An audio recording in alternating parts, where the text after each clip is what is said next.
Subscribe now and press the bell icon. Never miss an update. अस्सलामुअलैकुम दोस्तों, फिर से एक बार इस्तकबाल करते हैं आपका हमारे चैनल शेख ब्रदर्स में। अगर चैनल पर नए हैं तो सबसे पहले चैनल को सब्सक्राइब कर दीजिए और बेल आइकन को भी दबा दीजिए ताकि आने वाली वीडियो आपको सबसे पहले मिल सके। ये यहाँ पे आप देख सकते हैं कि जो सवाल है, ये सवालात थोड़े से मुश्किल है, जिसमें हमने कुछ सवालातों को शुमार किया है। और अगर आपको कुछ सवालात नहीं समझ में आते या आपके कोई और सवालात होते, वो आप हमें टेलीग्राम पर पर्सनल मैसेज करके वो सवालों को पोस्ट कर सकते हैं ताकि आने वाली वीडियो में हम उनका शुमार आपके सवालात के साथ कर सकें। अब यहाँ पे देखिए कि सबसे पहला सवाल, ज़बान की तदरीस के किस तरीके ने ज़बान की क्लास में रूम में मादरी ज़बान के इस्तेमाल को ख़त्म कर दिया है। तो सबसे पहले मैं आपको बताऊँ कि यहाँ पे जो रास्त का तरीका यानी डायरेक्ट मेथड है, दूसरा है समी लिसानी तरीका, इस्तिज़राकी तरीका और फितरी तरीका। तो यहाँ पे जो रास्त तरीका यानी डायरेक्ट मेथड का इस्तेमाल हम नहीं कर सकते, जिसकी वजह से मादरी ज़बान के इस्तेमाल को ख़त्म कर दिया जाता है। इसी के साथ अगला सवाल देखिए कि ज़बान की तदरीस के दौरान उस्ताद साइंस और समाजी उलूम से मिसालें देता है, इस तरीक़ेकार को क्या नाम दिया जा सकता है। तो इस तरीक़ेकार को साइंस और ज़बान की तदरीस, ये दरसियात से परे ज़बान, TPR या CLT। तो इसका जो बिल्कुल सही जवाब होगा वो होगा दरसियात से परे ज़बान। देखो भाई, साइंस और ज़बान की तदरीस ये तो आम तौर पर नाम नहीं दिया जाएगा, क्योंकि ज़बान अगर साइंस हो कि कुछ भी हो वो हमें मादरी ज़बान में ही पढ़ना होगा। और TPR और CLT ये तरीका भी इसमें शुमार नहीं होता है, जबकि दरसियात से परे ज़बान को हम इसमें शुमार करते हैं। अगला सवाल देखिए कि ज़बान की आमोजिश के वक़ूफ़ी तनाज़िर का ज़ोर होता है। ज़बान की आमोजिश के वक़ूफ़ी तनाज़िर का ज़ोर किस पर होता है। तो यहाँ पे देख सकते हैं गलतियाँ ज़बान की आमोजिशी अमल का हिस्सा है। तो आपको मैं शुरुआत से बताकर आ रहा हूँ कि बच्चे जो गलतियाँ करते हैं वो उनके सीखने के अमल का हिस्सा होता है। यहाँ पे देख सकते हैं ये पहला दिया हुआ है। उसके बाद आदत डालने का अमल ज़बान की आमोजिश में मुअव्वन होता है। आदत की वजह से उस्ताद को चाहिए कि मुकालमों को याद करने से मुख्तलिफ, ये बिल्कुल रॉन्ग हो गया। जल्द से जल्द गलतियों की इस्लाह करनी चाहिए, वरना वो बच्चों के जहन में महफूज हो जाएगी, ये भी बिल्कुल गलत बात है। तो इसका जो बिल्कुल सही जवाब होगा वो होगा कि गलतियाँ ज़बान की आमोजिश के अमल का हिस्सा है। इसी के साथ देखिएगा अगला सवाल, उस्ताद तलबा के ख़राब कारकिर्दगी की वजह जानने के लिए एक जाँच करता है, ये जाँच कहलाती है। अब यहाँ पे देखो उस्ताद क्या करता है कि तलबा की कारकर्दगी को जांचना चाहता है। तो ये किस चीज़ की जांच कर रहा है। तो महारत की जांच, तस्कीसी जांच, हुसूलियाबी जांच, तकमीली जांच।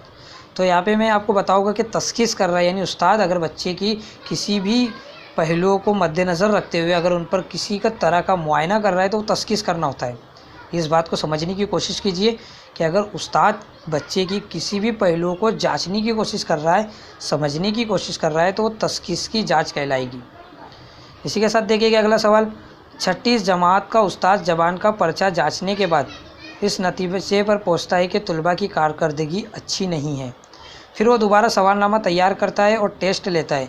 तो वो कौन सी जांच करने की कोशिश कर रहा है। तो इसे क्या कहेंगे, पहले उसने देखा कि बच्चे का जो तरीका है वो बिल्कुल सही नहीं है, फिर उसने दोबारा टेस्ट लिया और उसके बाद वो ज़ाहिर करने की कोशिश कर रहा है।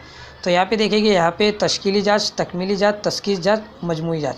तो मैंने आपको पिछले सवाल में क्या बताया कि तस्कीसी जाँच, अगर उस्ताद बच्चे के किसी एक पहलुओं को लेकर बारीकी से मुआयना करता है तो वो तस्कीसी जाँच कहलाती है। तो इसका जो बिल्कुल सही जवाब होगा वो भी होगा तस्कीसी जाँच।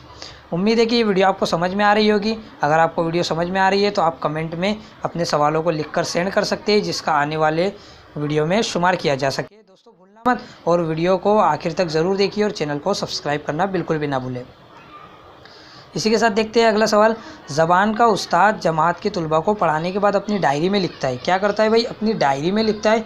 ज़बान का खेल तलबा को बहुत दिलचस्प लगा और उन्होंने उसमें पूरी सरगर्मी से हिस्सा लिया, लेकिन ग्रुप 3 के मुतालबा नताइज के उसूल में परेशानी हुई।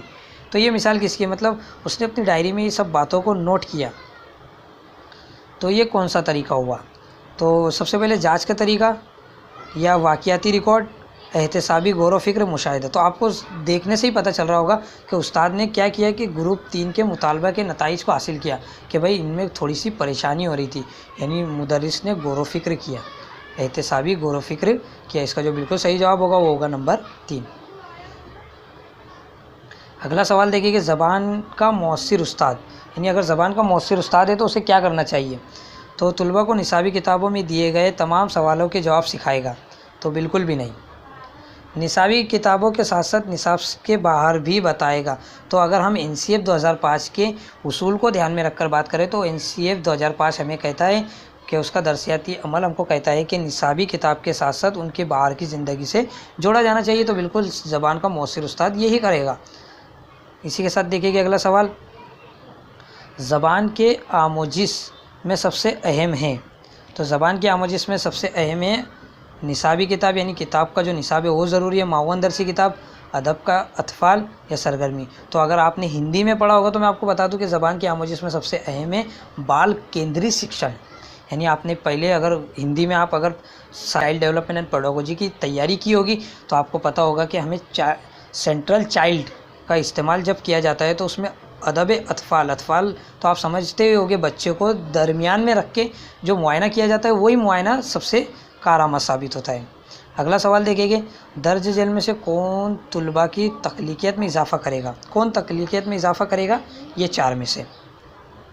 تو امتحانات میں اچھے نمبر حاصل کرنے کے لیے طلباء کو کوچنگ دینا، تو کوچنگ دینے سے یہ تو کٹ ہو گیا ہے نا۔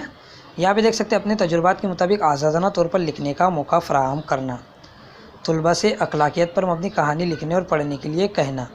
تو یہاں پہ دیکھ سکتے ہیں آپ کو سب سے بہترین بات یہ ہوگی کہ یہاں پہ ہم دیکھ سکتے ہیں نمبر 2 بالکل صحیح جواب ہے کہ اپنے تجربات کے مطابق آزادانہ طور پر لکھنے کا موقع دینا، بچے آزادانہ یعنی اپنے اظہار خیالات کر سکیں، یہی تو تخلیقیت کا موقع دے رہا ہے نا۔ اگر آپ سمجھ رہے ہوگے کہ تخلیقیت کا موقع دینا یعنی اپنے خیالات کا اظہار کرنا، تو امید ہے یہ ویڈیو آپ کو پسند آئی ہوگی۔